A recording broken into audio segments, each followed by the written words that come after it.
Hey everyone, this is Assistant Professor Divyavats. Welcome you all on the platform of Academic Panacea, जहाँ मिलता है आपको management, economics और commerce से related सभी प्रॉब्लम्स के कंप्लीट सॉल्यूशन और इसके साथ ही साथ UGC net and other competitive exam की कंप्लीट गाइडलाइन। तो ऐसे ही वीडियोस पाने के लिए बने रहिए हमारे चैनल के साथ। जैसा कि हम टीचिंग एप्टीट्यूड यूनिट को डिस्कस कर रहे हैं और आज उसमें एक इम्पॉर्टेंट टॉपिक डिस्कस करेंगे, that is Bloom's taxonomy. Bloom taxonomy क्या होता है, इसको जानने से पहले हम इसके बेसिक्स को जानते हैं। Bloom taxonomy instructional objective of teaching. देखिए, टीचिंग के तो हम बेसिक ऑब्जेक्टिव्स पढ़े थे, उसमें कुछ इंस्ट्रक्शनल ऑब्जेक्टिव होते हैं जिसके लिए कुछ मॉडल दिया गया है। तो a good objective should be specific outcome based. जो आपका टीचिंग ऑब्जेक्टिव होना चाहिए, ये आपका आउटकम बेस्ड होना चाहिए, ऐसा जिससे कि आप बेस्ट रिजल्ट कर सको। ऐसा आपका टीचिंग ऑब्जेक्टिव या टीचिंग के गोल्स आपके ऐसे होने चाहिए। इसको बताने के लिए दो थ्योरीज काफ़ी पॉपुलर हैं, टीचिंग मॉडल्स दो आपके काफ़ी ज़्यादा पॉपुलर हैं। पहला जो है वो है आपका ब्लूम्स टेक्सोनॉमी और दूसरा है आपका गैग्ने एंड ब्रिक्स मॉडल। देखिए, अब हम समझते हैं ब्लूम टेक्सोनॉमी क्या होता है। उससे पहले जानना जरूरी है ये टेक्सोनॉमी क्या होता है। ठीक है, ब्लूम्स टेक्सोनॉमी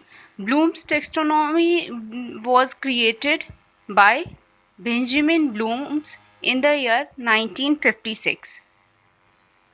बेंजामिन ब्लूम जो हैं, इन्होंने 1956 में, ये एक साइकोलॉजिस्ट थे, अमेरिकन साइकोलॉजिस्ट, जिन्होंने 1956 में ब्लूम्स टेक्सोनॉमी दिया है।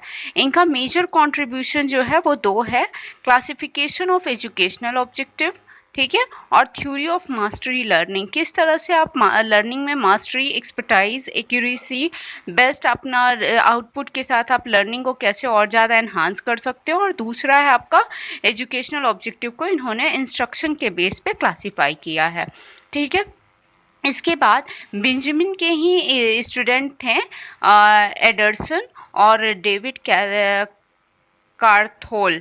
इन्होंने 2001 में इसे मॉडिफाई किया है। अब इससे पहले हमें जानना जरूरी है ये टेक्सोनॉमी क्या होता है। तो देखिए, टेक्सोनॉमी जो है ये ग्रीक वर्ड से डिराइव हुआ है। टेक्सोनॉमी जो है, यहाँ पे दो वर्ड्स का ये आपका कॉम्बिनेशन है। Taxonomy is combination of two words, one is taxis and another one is nomus. Taxis means arrangement, nomus means science या किसी स्पेसिफिक एरिया की स्टडी। अरेंजमेंट की स्टडी करना, अरेंजमेंट साइंस की स्टडी करना ही आपका टेक्सोनॉमी कहलाता है। अरेंजमेंट और साइंस, इसका मीनिंग क्या हुआ, मीन्स साइंस ऑफ अरेंजमेंट और क्लासिफिकेशन, यानी कि चीज़ों को आप किस तरह से क्लासिफाई कर सकते हो अपने टीचिंग आउटपुट को इन्हांस करने के लिए।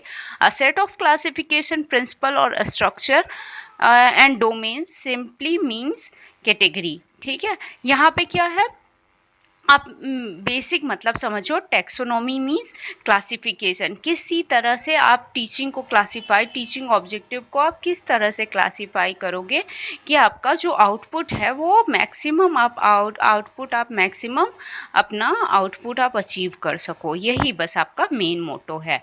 ठीक है, देन नेक्स्ट, पर्पस या इम्प्लीकेशंस ऑफ ब्लूम टेक्सोनॉमी, ये कहाँ कहाँ अप्लाई होता है या इसका पर्पस क्या होता है। तो इसे जो जनरली यूज़ किया जाता है वो फॉलोइंग एरिया में यूज़ किया जाता है। पहला जो है आपका helps to setting and achieving learning objectives. दूसरा, ये जो भी आपके लर्निंग ऑब्जेक्टिव्स टीचर ने सेट किए हैं उसे अचीव करने में।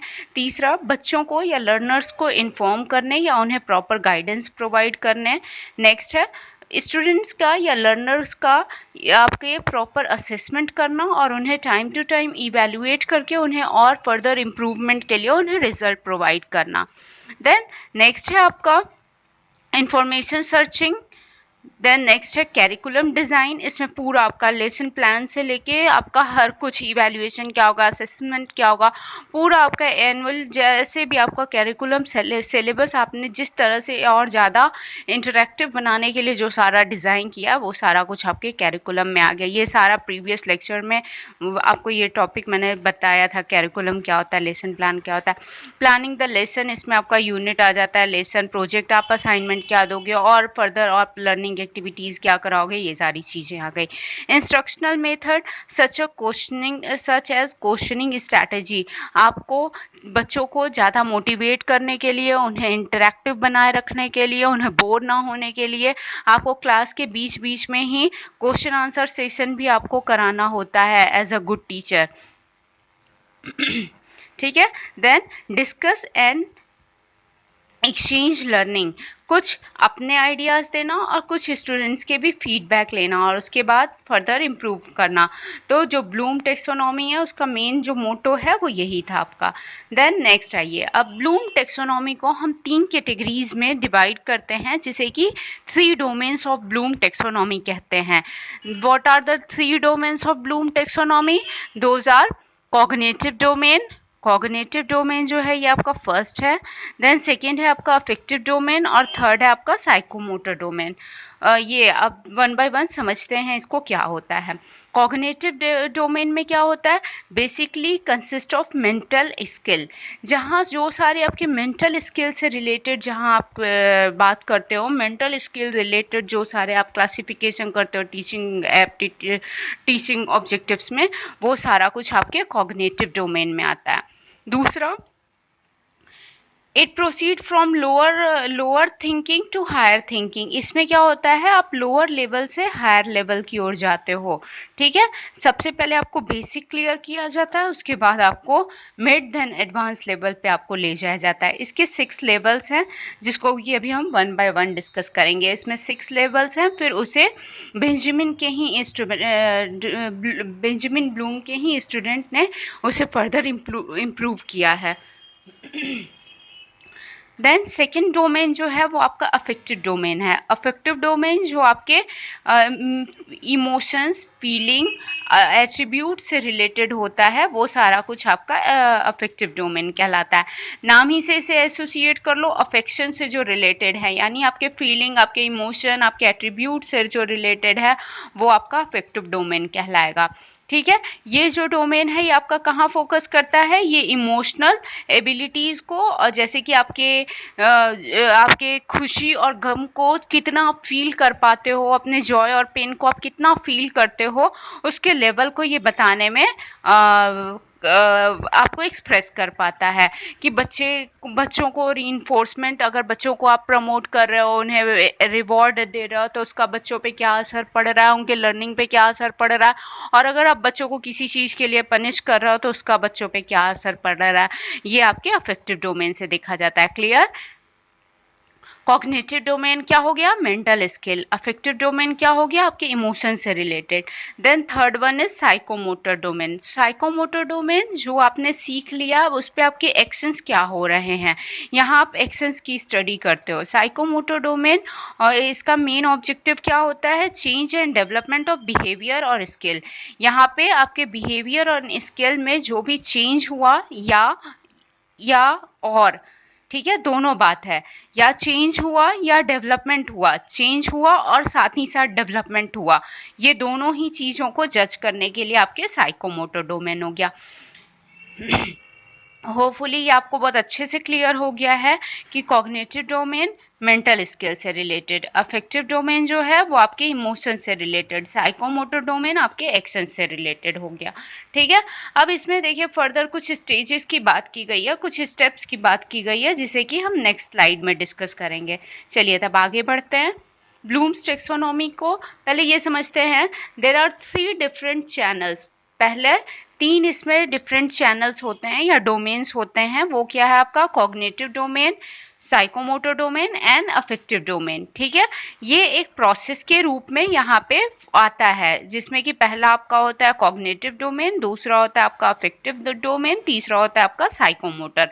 कॉग्निटिव डोमेन जो है मेंटल स्किल पे बेस्ड होता है, अफेक्टिव डोमेन आपका इमोशन से रिलेटेड होता है और साइकोमोटर डोमेन आपके एक्शन से रिलेटेड होता है। देन नेक्स्ट है आपका 3 types of learning are not mutually exclusive. ये आपस में एक दूसरे से मिलते नहीं हैं। ऐसा ज़रूरी नहीं है कि कॉग्निटिव डोमेन हुआ तो उसके बाद अफेक्टिव और उसके बाद ही साइकोमोटर होगा। ऐसा भी ज़रूरी नहीं है कि कॉग्निटिव, अफेक्टिव और साइकोमोटर तीनों ही होना ज़रूरी है। ऐसा बिल्कुल ज़रूरी नहीं है। They are not mutually exclusive. ठीक है, मीन्स 2 और more events are can not happen all together. ऐसा बिल्कुल ज़रूरी नहीं है कि ये साथ हो या एक प्रोसेस में हो। ठीक है, it is clear that cognitive as well as affective domain take place simultaneously. लेकिन कॉग्निटिव और affective domain, cognitive means mental और इमोशन, मेंटल और इमोशन ये दोनों ही आपके माइंड से रन होता है, तो ये दोनों साइमल्टेनियसली यानी साथ साथ वर्क करते हैं। ठीक है, उसके बाद एक्शन लेना या ना लेना वो ह्यूमन बीइंग पे डिपेंड करता है। अब देखिए फर्दर देखते हैं इसके क्या क्या स्टेप्स हैं। तो स्टेप्स की जब बात करते हैं तो इसके कुछ इंपॉर्टेंट स्टेप्स हैं। देखिए हर एक डोमेन के कुछ स्टेप्स हैं। पहले कॉग्निटिव डोमेन जो कि बेस्ड होता है मेंटल स्किल पे, आपके मेंटल स्किल से रिलेटेड होता है। इसमें आपके 6 स्टेप्स हैं: knowledge, comprehension, application, analysis, synthesis, then evaluation. दूसरा आपका अफेक्टिव डोमेन है जो कि आपके इमोशन से रिलेटेड होता है। ठीक है, आपके इमोशन से रिलेटेड होता है। इसमें उन्होंने बताया है 5 स्टेप्स हैं: receiving, then responding, then valuing, then organising, after that characterisation. ठीक, इसके बाद साइकोमोटर डोमेन में उन्होंने कोई स्पेसिफिक आपको स्टेप्स नहीं दिया है। उनकी बुक में या उनकी थ्योरी में ऐसा कोई स्पेसिफिक स्टेप नहीं दिया है, इसका कोई प्रोसेस नहीं दिया है। इसको एक आपके इस तरह से फर्दर जो इस पे और रिसर्चेस हुए हैं उसमें ब्लूम के टेक्सोनॉमी में ये कुछ स्टेप्स इसमें बताए गए हैं साइकोमोटर डोमेन जो कि आपका बेस्ड होता है एक्शंस पे। इसमें imitation, then manipulation, then precision, then articulation, after that naturalisation. ठीक है, इसमें आपको एक बार स्टेप पूछा है तो इसको 2 तरह से, एक तो आपका ये 5 स्टेप, क्योंकि इसका कोई स्टैंडर्डाइज स्टेप्स नहीं है इसीलिए एक मैंने आपको ये बताया है। एक और स्टेप है उसका जो कि आपके प्रीवियस ईयर क्वेश्चन का है, उसे मैंने नेक्स्ट टू नेक्स्ट स्लाइड में उसे जब इस टॉपिक को डिस्कस करूंगी वहाँ इसे आपको बताऊंगी क्या स्टेप है।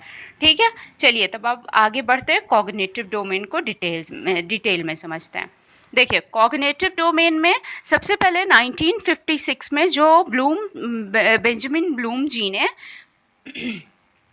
थ्योरी प्रपोज किया, इसमें 6 स्टेप उन्होंने बताया जिसमें कि सबसे आपके बेसिक में क्या बात था, लोअर टू हायर होता है। ठीक है, तो बेसिक जो है वो आपका नॉलेज होता है, उसके बाद आप कॉम्प्रिहेंस कर पाते हो, आफ्टर दैट आप अप्लाई कर पाते हो, उसके बाद आप उसे सिंथेसिस करते हो। ये देखिए आपका ऐसे होगा, एनालिसिस करते हो, फिर सिंथेसिस करते हो, उसके बाद आप इवैल्यूएशन करते हो। इसे प्लीज़ आप सही कर लीजिए, ये आपका 5th होगा और ये 4th होगा। ये एनालिसिस आएगा, उसके बाद सिंथेसिस होगा। ठीक है, आफ्टर लास्ट में आप इवैल्यूएशन करते हो। प्लीज़ इसे आप सही कर लेना। जब मैं आपको टेलीग्राम पे शेयर करूँगी तो मैं इसे सही कर लूँगी, लेकिन यहाँ अभी आप वीडियो में इसे सही कर लीजिए। सिंथेसिस जो है वो आपका 5th स्टेप होगा और एनालिसिस जो है वो आपका 4th स्टेप होगा। Sorry for that. ओके, जो फिर इनके स्टूडेंट ने इनकी थ्योरी को ये आपके रिसर्च करके इम्प्रूव किया है, उसमें ये क्या किए हैं, फर्दर 6 स्टेप्स इन्होंने भी बताया है और इनका भी लोअर टू हायर ऑर्डर है, लेकिन इन्होंने नाम उसका बदल दिया। पहला है जो है आपका रिमेंबरिंग, दूसरा अंडरस्टैंडिंग, तीसरा अप्लाइंग, चौथा एनालाइजिंग, पांचवा आपका इवैल्यूएटिंग और छठा है आपका क्रिएटिंग। ठीक है, पहला क्या है, बेंजामिन ब्लूम्स ने दिया 1956 में। दूसरा ये जो आपका है ये किसने दिया है, लॉरेन एडरसन और डेविड कार्थोल ने 2001 में दिया है। ठीक है, ये इनके बेंजामिन ब्लूम के स्टूडेंट थे। जो आपका पहला है बेंजामिन ब्लूम में जो दिया है ये सारा आपके नाउन फॉर्म में है, लेकिन इन्होंने जो दिया है, एंडरसन ने जो दिया है, ये सारा आपके वर्ब फॉर्म में है।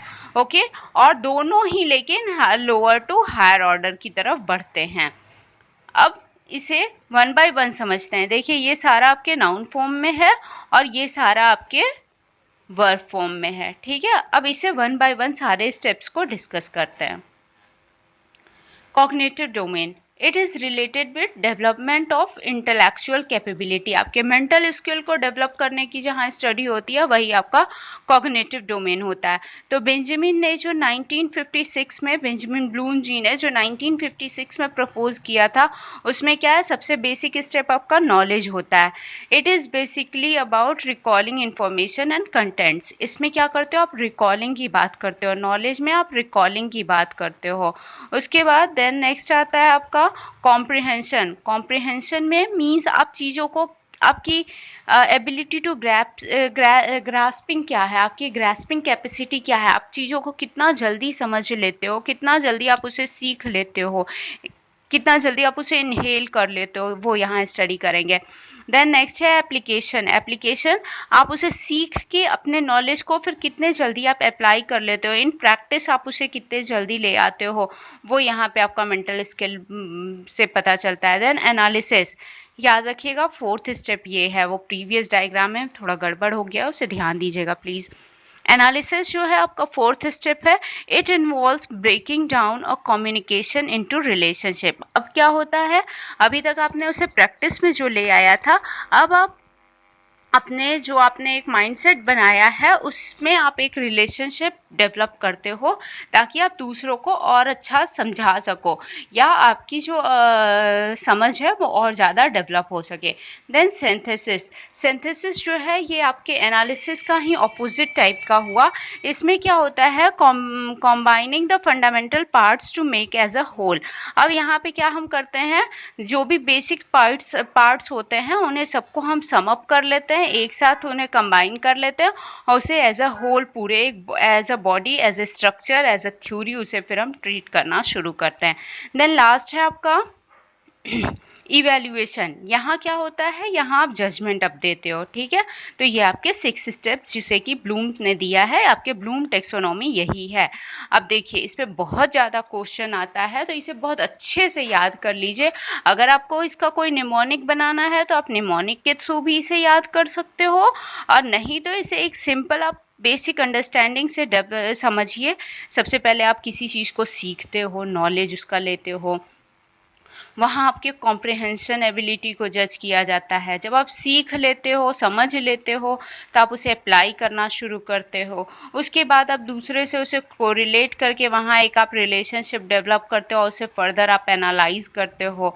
फिर आप उसका सिंथेसिस करते हो और उसे as a whole different parts को आप एनालाइज करके एक थ्योरी पूरा क्रिएट कर लेते हो। उसके बाद लास्ट में आप अपना जजमेंट देते हो, ठीक है। आप उसे इवैल्यूएट करके अपना जजमेंट देते हो। तो ये तो ब्लूम ने बताया। अब ब्लूम के जो स्टूडेंट थे उन्होंने, अच्छा इसे पहले समझ लीजिए, देखिए और यहाँ ज़्यादा क्लियर हो जाएगा। नॉलेज, नॉलेज में क्या आता है, known fact, concept, symbol, principle, ये सारा आपके नॉलेज में आ गया, ठीक है। जहाँ की आप सिंपल सीख रहे हो और उसे रूट लर्निंग जैसा कि आप रिकॉल कर रहे हो। दूसरा स्टेप आपका आता है कॉम्प्रिहेंशन, जहाँ की आपके ग्रास्पिंग एबिलिटी को जज किया जाता है, तो मतलब यहाँ आप चीज़ों को कितना अच्छा समझ पाए हो। तीसरा आपका एप्लीकेशन हो जाता है। अब आप इस अपने नॉलेज को किस तरह से नए प्रैक्टिस में, नए सेटिंग में किस तरह से आप उसे अप्लाई करोगे, इस डायग्राम से आपको बहुत अच्छे से क्लियर हो जाएगा, इसीलिए मैंने इसे बनाया है। देन नेक्स्ट है analysis, reduce the complex issue. और यहाँ पे आप कॉम्प्लेक्स जो इश्यूज़ हैं उन्हें रिड्यूस करने के लिए, उन्हें कम करने के लिए आप क्या करते हो, उसे एनालाइज करते हो और ये दूसरी थ्योरीज़ के साथ नेक्स्ट स्टेप में फिर आप दूसरी थ्योरीज़ के साथ उसे आप सिंथेसाइज कर लेते हो। उसको जो डिफरेंट पार्ट्स आप कलेक्ट किए रहते हो उसे एक नए थ्योरी का फॉर्म दे देते हो। यहाँ पे आपकी क्रिएटिविटी मैटर करती है सिंथेसिस में। क्यों? क्योंकि यहाँ पे जो भी आप एनालाइज किए होते हो उसके बेसिस पे आप यहाँ कोई अपनी थ्योरी डेवलप करते हो, देन आप इवैल्यूएट करते हो और अपना जजमेंट देते हो। ये आपके ब्लूम्स बेंजामिन ने बताया था, ठीक है। 19 in the year 1956 by Bloom's Benjamin, American psychologist थे, ठीक है। अब इनके स्टूडेंट ने क्या बताया, एडरसन जी ने बताया 2001 में, इन्होंने क्या बताया, 6 स्टेप ही बताया, लेकिन उन्होंने बेंजामिन ब्लूम ने नाउन फॉर्म में बताया था, एंडरसन ने सारा को वर्ब फॉर्म में कर दिया। ठीक है, पहला क्या है, रिमेंबरिंग, उनका क्या था, नॉलेज था, नॉलेज की जगह ये रिमेंबरिंग ले आए हैं, जिसमें कि चीज़ों को आप रिकॉल करते हो या रिट्राइव करते हो, जो आपके अनकॉन्शियस में है या जो आपके फॉरगेटिंग में चेंज हो रहा है, उसे फिर से आप रीन्यू करते हो, रिहर्सल करते हो, रिवीजन करते हो, रिवाइज करते हो, और उसे आप फिर से रिट्राइव करते हो, फिर से आप रिफ्रेश करते हो। ठीक है, दूसरा उनका कॉम्प्रहेंशन था, एंडरसन ने बताया अंडरस्टैंडिंग। इसमें क्या होता है, आप चीज़ों को समझ लेते हो और अपने वर्ड में अब उसे एक्सप्लेन करना शुरू करते हो, जैसे कि आपका ट्रांसलेशन हो गया, ट्रांसक्रिप्शन हो गया, या आपका आइडेंटिफाई हो गया, क्लासिफाई हो गया, रिपोर्ट हो गया, ये सारी चीज़ें आपके अंडरस्टैंडिंग में आ गया। देन तीसरा है अप्लाई। अप्लाई मीन्स क्लासरूम में या रियल वर्ल्ड में आप इसे अब किस तरह से इन प्रैक्टिस ले आओगे। इसमें आपका क्या हो गया, चूज हो गया, डेमोन्स्ट्रेट हो गया, ड्रामेटाइज हो गया, इलिस्ट्रेट हो गया, ठीक है, ऑपरेट हो गया, या शेड्यूल करके चीज़ों को सॉल्व करना, या राइट करना, ठीक है, चीज़ों को लिखना। देन आपका नेक्स्ट है एनालाइजिंग। एनालाइजिंग में क्या है, distinguish, understand, to understood items between fact and interferences inferences. अब यहाँ पे आप एनालाइज करते हो कि आपके फैक्ट क्या हैं और इन्फ्रेंसेस क्या हैं, तो इसमें आप चीज़ों को डिस्टिंग्विश करना सीखते हो, उन्हें एग्जामिन करना सीखते हो, क्वेश्चंस और क्रॉस क्वेश्चनिंग यहाँ पे आपकी डेवलप होती है, क्रिटिसिज्म पावर आप में डेवलप होता है। क्यों, क्योंकि अब आप चीज़ों को सीख चुके होते हो, उसे अप्लाई करना जान जाते हो, तो यहाँ पे आप एनालाइज करके उसमें आप फर्दर अपने तरफ से, अपने साइड से कुछ वैल्यू ऐड करते हो। ये हो गया आपका एनालाइजिंग। देन नेक्स्ट है आपका इवैल्यूएटिंग। ठीक है, ये यहाँ थोड़ा इनका बदल जाता है। उन्होंने क्या बताया, उन्होंने बताया आपका पहले आप सिंथेसाइज करते हो, मतलब पहले आप में क्रिएटिविटी आती है, लास्ट में आप इवैल्यूएट करते हो। बस यही उनके स्टूडेंट का बदल गया, वो बोलते हैं पहले आप इवैल्यूएट कर लेते हो। देखो यहीं पे थोड़ा इन लोगों का बदला है, वो कहते हैं पहले आप इवैल्यूएट कर लेते हो, उसके बाद आप में क्रिएटिविटी आती है। ठीक है, क्रिएटिविटी मीन्स अब आप यहाँ पे अपने चीज़ों को डेवलप कर लेते हो, अपनी थ्योरी, अपने कुछ पर्सपेक्टिव आप फॉर्मुलेट कर लेते हो, कोई डिज़ाइन आप बना ले पाते हो, या चीज़ों को नए फॉर्म में असेंबल कर पाते हो।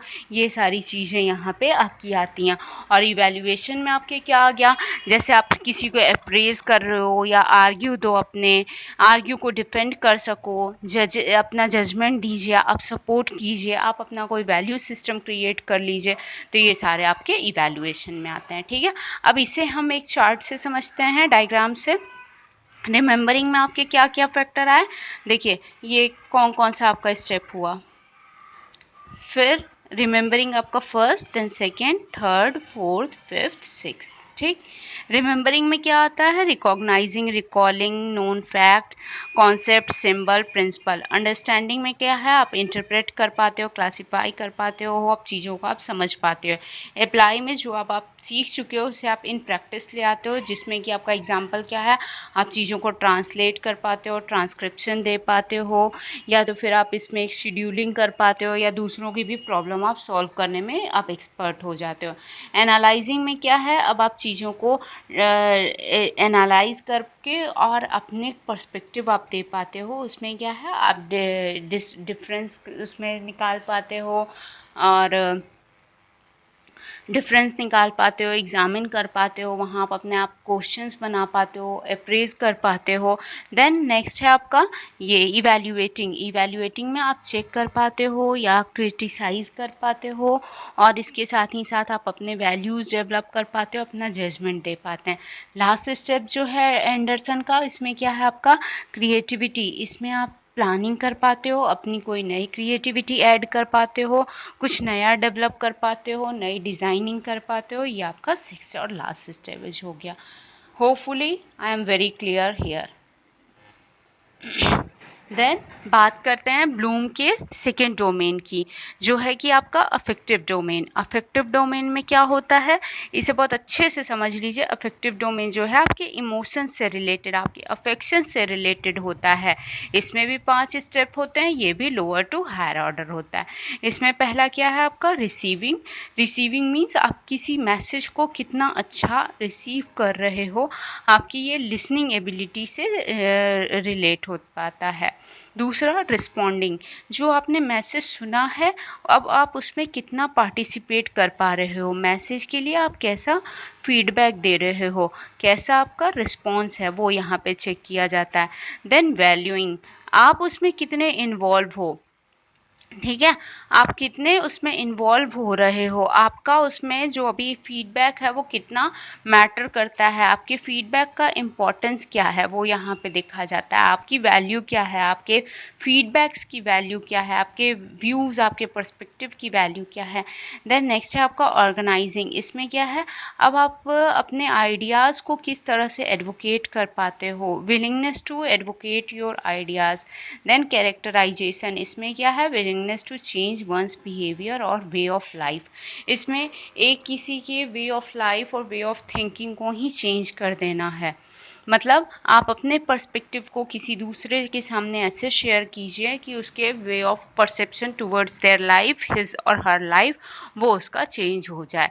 तो ये आपका अफेक्टिव डोमेन कहलाता है। ये पूरा आपके इमोशन से रिलेटेड या फीलिंग से रिलेटेड होता है। अब इसमें आप एक एक को ब्रीफ में एक स्टूडेंट के पर्सपेक्टिव से समझ लीजिए।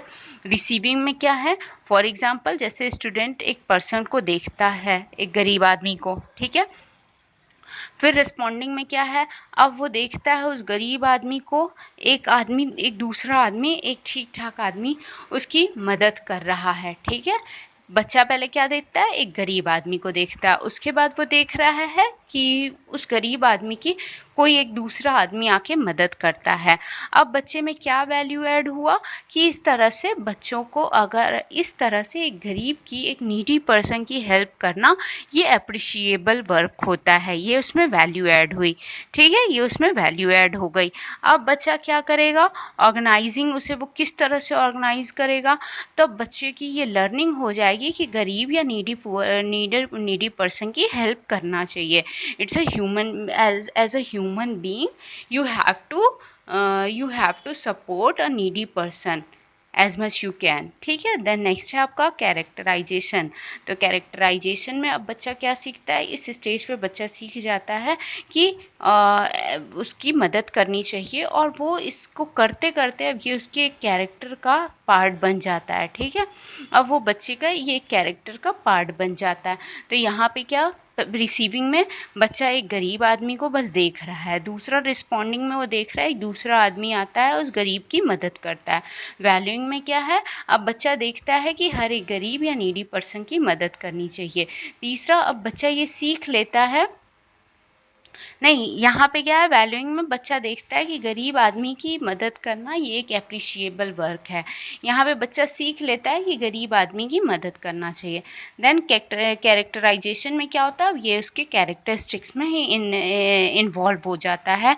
ये उसकी मतलब बेसिक कैरेक्टरिस्टिक, उसकी पर्सनैलिटी बन जाती है कि कोई भी गरीब या नीडी पर्सन दिखे तो उसकी मदद करना है। तो ये आपका अफेक्टिव डोमेन के 5 स्टेप्स को मैंने एक स्टूडेंट के एग्जाम्पल से समझाया है। अब शायद आपको इस एग्जाम्पल से बहुत अच्छे से चीज़ें क्लियर हो गई होंगी। Receiving, responding, valuing, organising, characterisation, ये मैं पूरा जो वीडियो है मेरा और ये पीपीटी, ये मैं आपको शेयर करूँगी अपने टेलीग्राम चैनल पे। देन ब्लूम के थर्ड आपका इम्पॉर्टेंट टेक्सोनॉमी क्या है, साइकोमोटर डोमेन। साइकोमोटर डोमेन जो कि आपके एक्शन से रिलेटेड होता है, ठीक है, आपके एक्शन से रिलेटेड, ह्यूमन बीइंग के एक्शन से रिलेटेड जो है वो आपका साइकोमोटर डोमेन कहलाता है। इसमें क्या है, psychomotor objective usually focus on change और डेवलपमेंट, ठीक है। इसमें या तो आपके बिहेवियर या स्किल, जो एक ह्यूमन बीइंग के बिहेवियर हैं या स्किल हैं, उसमें क्या चेंज आ रहा है और क्या डेवलपमेंट आ रहा है, या उसमें कोई चेंज आ रहा है या कोई डेवलपमेंट आ रहा है, दोनों बातों को देखता है। यानी सिर्फ चेंज जो है वो आपका अच्छा भी हो सकता है, बुरा भी हो सकता है। डेवलपमेंट जो है वो हमेशा आपका पॉजिटिव एस्पेक्ट में होगा। तो इसमें दोनों बातों को देखा जाता है कि सिर्फ चेंज हो रहा है अच्छे बुरे सेंस में, या चेंज के साथ साथ एक पॉजिटिव चेंज यानी कि उसमें डेवलपमेंट हो रहा है। लेकिन इसमें ब्लूम का, इसको ध्यान दीजिए, इसमें ब्लूम ने कोई सब कैटेगरी नहीं बताया है। एक में साइकोमोटर में ब्लूम ने कोई कैटेगरी नहीं बताया है, जबकि उन्होंने कॉग्निटिव में 6 कैटेगरी बताया था, फिर अफेक्टिव में 5 कैटेगरीज बताया है, लेकिन साइकोमोटर में नो कैटेगरीज। लेकिन इसे कुछ स्टेप्स दिया गया है और इसके आपके प्रीवियस ईयर क्वेश्चन में एक क्वेश्चन भी पूछा है, तो मैं दोनों पे ही जो इस तरह से आपके उसके सब स्टेप्स होते हैं वो आपको बता रही हूँ। देखिए, स्टेजेस ऑफ साइकोमोटर डोमेन, एक आपका imitation, then manipulation, precision, precision, then articulation, after that naturalisation. फिर एक ये जो आपके प्रीवियस ईयर क्वेश्चन का पार्ट है वो ये वाला है, ये आपके जंबल फॉर्म में दिया था और उसे अरेंज करना था, तो ये आपका थोड़ा इम्पॉर्टेंट है, इसे देख लीजिए क्योंकि आपके ये PYQ का है पोर्शन। तो फर्स्ट आपका है परसेप्शन, देन सेटिंग करना उसे, फिर आपका गाइडेड रिस्पॉन्स आप देते हो और उसके रिस्पॉन्स के बेसिस पे आप एक अपना मैकेनिज़्म क्रिएट कर लेते हो, और मैकेनिज़्म के बेसिस पे आपका एक फिक्स रिस्पॉन्स सेट हो जाता है जिसको कि आप अडेप्ट कर लेते हो, और उसी के बेसिस पे अब आप आगे फर्दर चीज़ों को ऑर्गेनाइज करते हो।